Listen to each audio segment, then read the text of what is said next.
Bonjour les amis, bonjour à tous. C'est toujours votre formateur Trésor Nice et Bright. Aujourd'hui, j'ai fait ce petit tuto juste pour répondre à une question qui m'a été posée.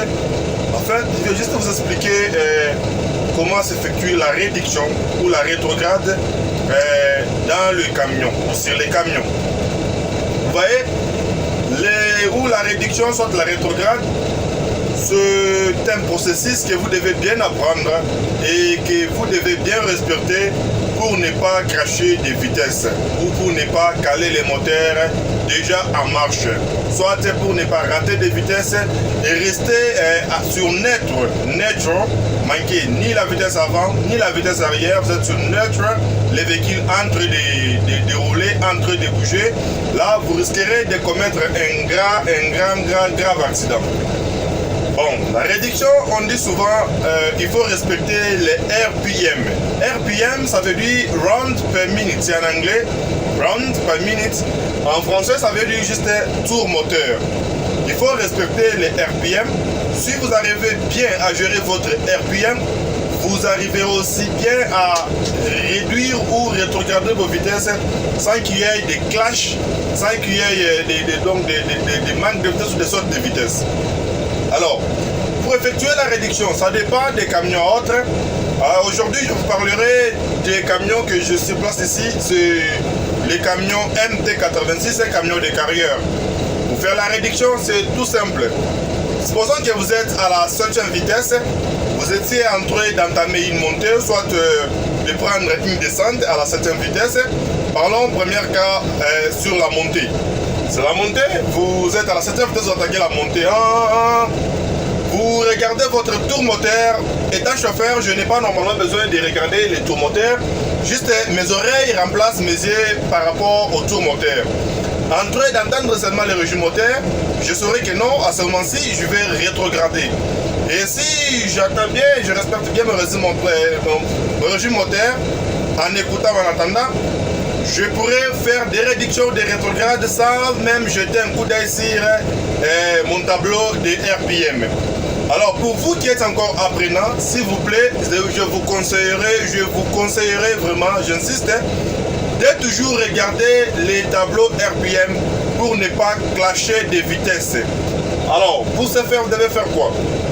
Vous entamez une montée comme on disait, vous êtes à la 7e vitesse parce que le MT ça a 7 vitesses seulement. Vous êtes à la 7e vitesse, vous entamez une montée et que vous étiez peut-être à 20 000 tours par minute lorsque vous étiez en bas de cette montée avant d'être peut-être au milieu de la montée. Soit avant d'entamer la montée, vous roulez à 20 000 tours par minute et que le kilométrage par heure était peut-être sur 30 km par heure. Une fois que vos premiers, donc vos roues de devant touchent seulement la montée, et les roues d'arrière aussi touchent la montée, vous retrouvez que le tour moteur commence déjà à descendre vers 17 000, dans quelque chose de 18 000, 17 000, et le kilométrage redescend plutôt jusqu'à 20 km par heure.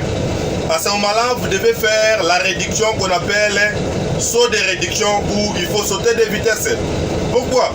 Parce que si vous réduisez des vitesses après une autre, je vais dire, vous allez perdre la ligne, vous risquerez de vous arrêter sur la montée ou vous risquerez de faire l'arrière en voulant aller de l'avant et que vous commettez un grand accident. Donc pour ce faire, vous allez faire quoi? Vous êtes à la 7e vitesse, vous entamez la montée, tour moteur sur 20 000, kilométrage par heure sur 30 000. La montée vous devient difficile, la vitesse ne répond pas. Vous voyez que le régime moteur ou le tour moteur, le RPM est en train de chuter. Le kilométrage par heure aussi en train de chuter.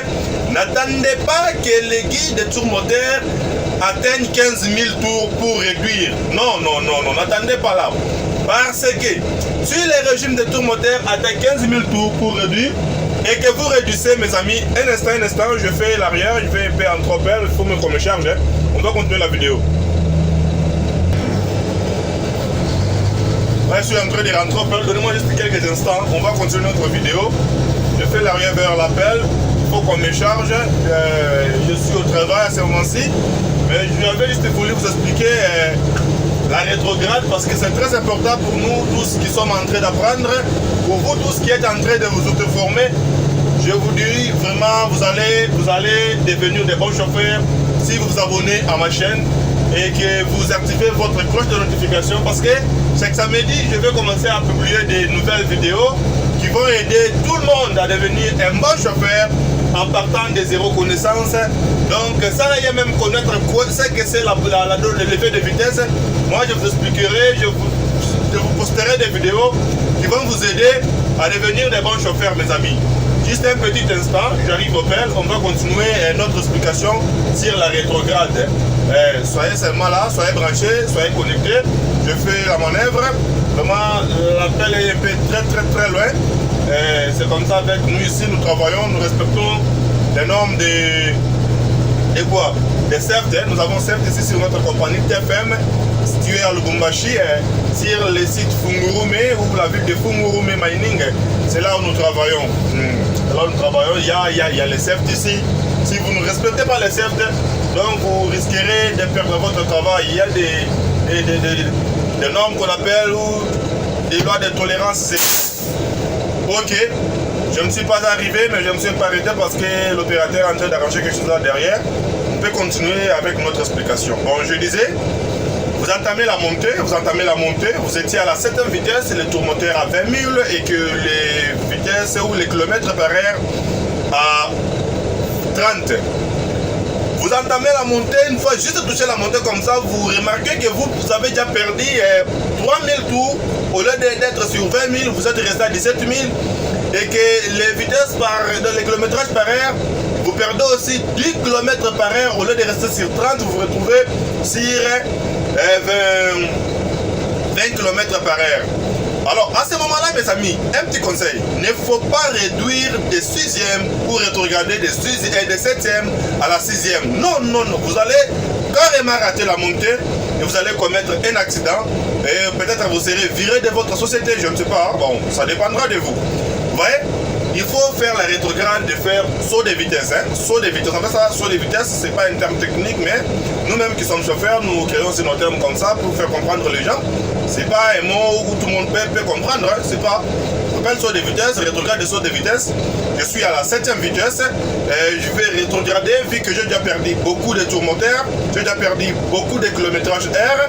Je ne peux pas réduire de 7e à 6e. Là, je vais encore perdre beaucoup la lyre. Il me faut quitter de 7e directement vers la 5e. Vous voyez, j'ai sauté juste une vitesse. Au lieu de mettre mon levier sur la 6e, moi je le mets sur la 5e. Pourquoi? Parce que mon tour moteur est déjà à 15 000 tours par minute et que mon allure est déjà descendu plutôt jusqu'à 20 000 tours par minute. Je suis déjà à la 7e vitesse. Si je réduis vers la 6e, la 6e vitesse a un petit pignon. Le pignon n'est pas assez fort pour répondre vu que je suis sur une montée. Ça ne peut pas aller. Ça ne peut pas avancer. Il faut que je prenne la 5e vitesse. Comme ça, le véhicule va se sentir un peu, je dirais, bon, le terme me manque. À ce moment-là, ça c'est Swahili, je ne sais pas si vous avez compris.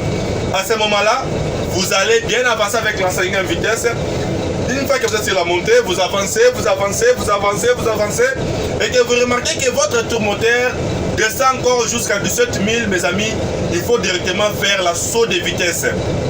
Sauter de vitesse, vous êtes à la 5e, sauter de 5e à la 3e directement. Là, vous pouvez continuer avec la 3e vitesse jusqu'à ce que vous allez finir votre montée. Une fois déjà à la 3e vitesse et que vous perdez encore la lyre, je vous conseillerais de ne plus prendre la première mais plutôt de prendre la 2e. Vous comprenez? Prenez la 2e, continuez comme cela et vous allez arriver à terminer la montée. Que ce soit, je dirais, une montée de 90 degrés, vous allez toujours terminer. Ça dépendra aussi de l'état de votre véhicule normalement. Ça dépendra de l'état de votre véhicule.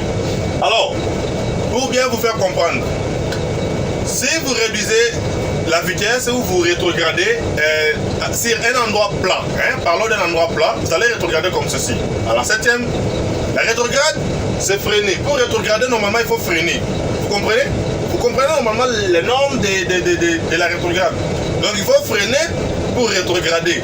On ne peut pas rétrograder sans pour ne pas freiner. Alors freiner veut dire quoi? Le véhicule peut se freiner lui-même Ça pour ne pas piécer la pédale des freins, mais le véhicule se freine. Vous pouvez me poser la question pour savoir comment ça. Je vous explique. Vous êtes en train de rouler, vous êtes à 50 000 plutôt 5 000 excusez, 50 km par heure, 7e vitesse ou 8e vitesse, prenons l'exemple d'un camion haut, vous êtes à la 10e vitesse sur 50 km par heure, tour moteur sur 15 000. Voilà, vous accélérez, vous accélérez, vous accélérez.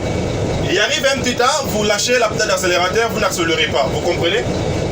Le temps que vous n'êtes pas en train d'accélérer, vous perdez normalement l'allure, vous perdez aussi les RPM. Les RPM peut descendre jusqu'à 8 000, jusqu'à 10 000. Et l'allure aussi va descendre jusqu'à 30 000, jusqu'à 40 000. Vous voyez? Le véhicule, c'est comme les vélos. Hein? Vous pédalez, vous remontez l'allure.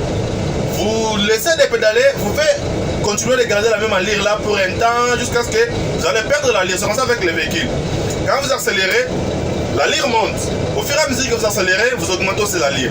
Et une fois que vous laissez d'accélérer, vous laissez la pédale d'accélérateur, vous perdez aussi l'allure. Alors, pour rétrograder, une fois que vous avez perdu l'allure, vous êtes sur 50 km/h, vous vous retrouvez sur 30 km/h et que le tour moteur sur 8 000 ou sur 10 000, vous ne pouvez pas accélérer vu que vous êtes à la 12e vitesse. Parce que si vous accélérez à ce moment-là, vous allez caler le moteur. Parce que vous avez une vitesse lourde là-dedans.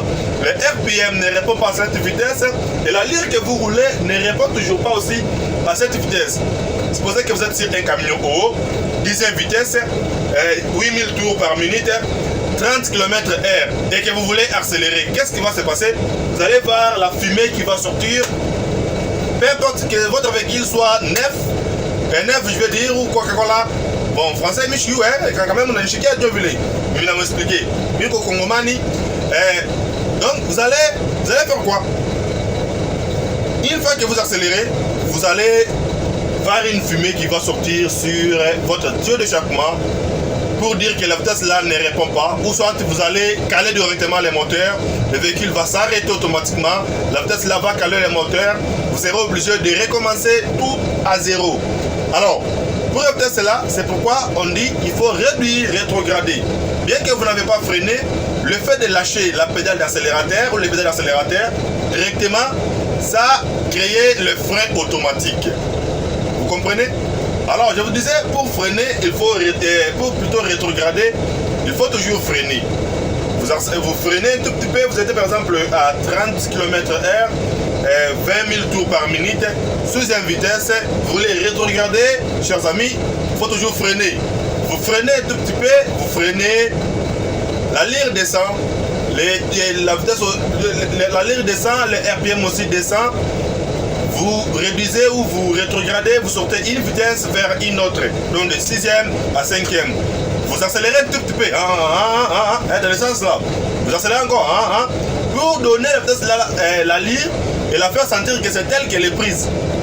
Vous avancez tout de 1 mètre, 2 mètres, vous freinez encore de nouveau, la lyre descend encore, vous rétrogradez encore de 5e à 4e. Vous donnez encore les coups de gaz, comme si vous voulez aller de l'avant.